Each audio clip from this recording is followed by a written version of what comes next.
وہ ہر وقت رہتا ہے اور اب مزید بڑھ گیا ہے، کیونکہ اس جو معاشرہ ہے وہ سیاسی طور پر تو تقسیم ہوا ہی ہے، لیکن وہ جذباتی طور پر بھی تقسیم ہو گیا ہے، اور وہ ان کی جو تقسیم ہے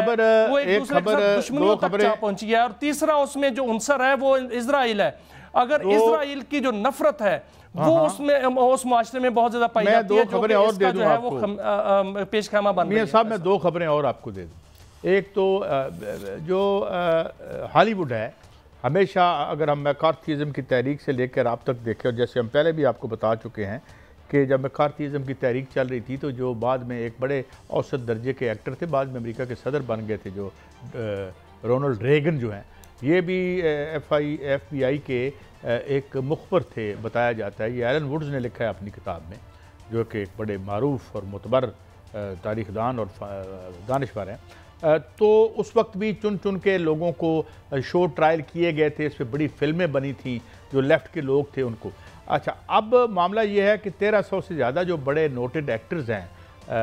امریکہ میں، انہوں نے جو اسرائیل، کیونکہ اسرائیل کا ان کی معیشت میں بڑا عمل دخل ہے، جو ہمارے جیوز ہیں، تو انہوں نے ان کی فلموں میں یا ان کے ساتھ کام کرنے سے انکار کر دیا ہے۔ مگر اس کے ساتھ ساتھ ایک ناظرین میں اور بھی آپ کو خبر دے دوں۔ وہ خبر یہ ہے کہ تقریباً یہ جو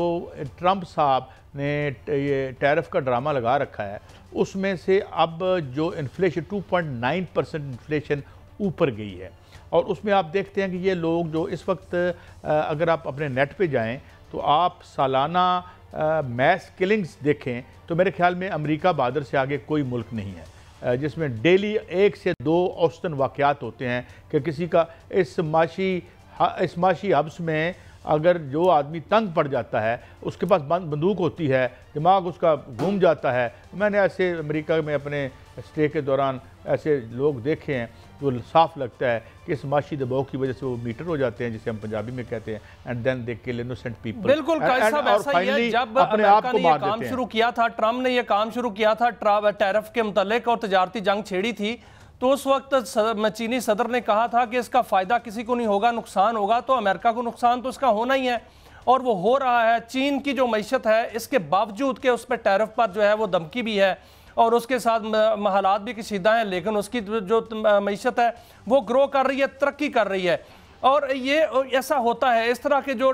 پالیسیز ہیں ان کا سہارا لے کر اپنے ملک کو ترقی نہیں دلوائی جا سکتی، ایک توازن جو ہے وہ قائم رکھنا پڑتا ہے۔ کھیل ختم ہو گیا۔ اب جہاں تک بات ہے قائد صاحب، ہم کر رہے تھے نفرت کی، اور آپ نے بتایا ہالی ووڈ کے اداکاروں کے حوالے سے، تو اتنی نفرت پھیل چکی ہے اسرائیل کے حوالے سے کہ جو اسرائیلی مصنوعات ہیں وہ اس کا بائیکاٹ باقاعدہ طور پر اتنا زبردست کیا جا رہا ہے، پاکستان کے اندر بھی کیا جا رہا ہے اور پوری دنیا میں کیا جا رہا ہے، کہ وہاں پر ان کی معیشت ہل کر رہ گئی ہے، بلکہ تباہ ہونے کے دانے پر ہے۔ لیکن اس کے باوجود وہ نیتن یاہو جو ہے وہ اس کو اپنا روحانی مشن کہتا ہے، اس کو سنجیدگی کے ساتھ جو ہے مسلم امہ کو لینا چاہیے کہ اس کے باوجود جو ہے وہ اپنی اس کی معیشت جو ہے وہ تباہ ہو رہی ہے، لیکن اس کی طرف وہ جا رہا ہے اور اس کا ہاتھ جو ہے روکنے کے سوا کوئی اور چارہ نہیں ہے۔ دیکھیں میاں صاحب، بات یہ ہے کہ ایک ایسا فرینکنسٹائن ہے اب امریکہ، وہ اتنا پھیل چکا ہے اور اس کا اوور سٹریچ اتنا ہو چکا ہے کہ اس کو گھمانا، اس کے ایک تو پہلی بات یہ ہے کہ امریکہ کا جو سب سے بڑا ڈس ایڈوانٹیج ہے وہ یہ ہے کہ وہ جو مارکیٹ فورسز ہیں وہ اس کو رن کرتی ہیں۔ امریکہ میں، چائنا میں بھی یہی ہے، مگر market forces under the communist party of China ہیں، جو ایک فرق ہے ان کا۔ اور دوسرا یہ ہے کہ چائنا میں انوویشن کی اور موبیلٹی کی بہت زیادہ ایک ہے، اس میں گنجائش ہے، وہ تبدیل کر سکتا ہے۔ یہ اب اپنے آپ کو تبدیل نہیں کر سکتے۔ یہ آپ دیکھ رہے ہیں خبر، Chinese trait is thriving despite America's attacks. اچھا، اب یہ اکانومسٹ ہے، یہ ایک ویسٹ کا ایک بہت بڑا ماؤتھ پیس ہے، یہ خبر دے رہا ہے۔ تو اس میں ہم یہ دیکھ رہے ہیں میاں صاحب کہ جو کوشش وہ کر رہا ہے، ایک امریکن سماج کے اندر جتنی ہبس پیدا ہو چکی، جس معاشی ہبس کی میں بات کر رہا ہوں، جس کی وجہ سے ساؤتھ ایشیا میں ایک کے بعد دوسری سوسائٹی ایکسپلوڈ کر رہی ہے، اور اس میں جو سب سے جو امپورٹنٹ بات ہے وہ یہ ہے میاں صاحب، آپ نے غور کیا،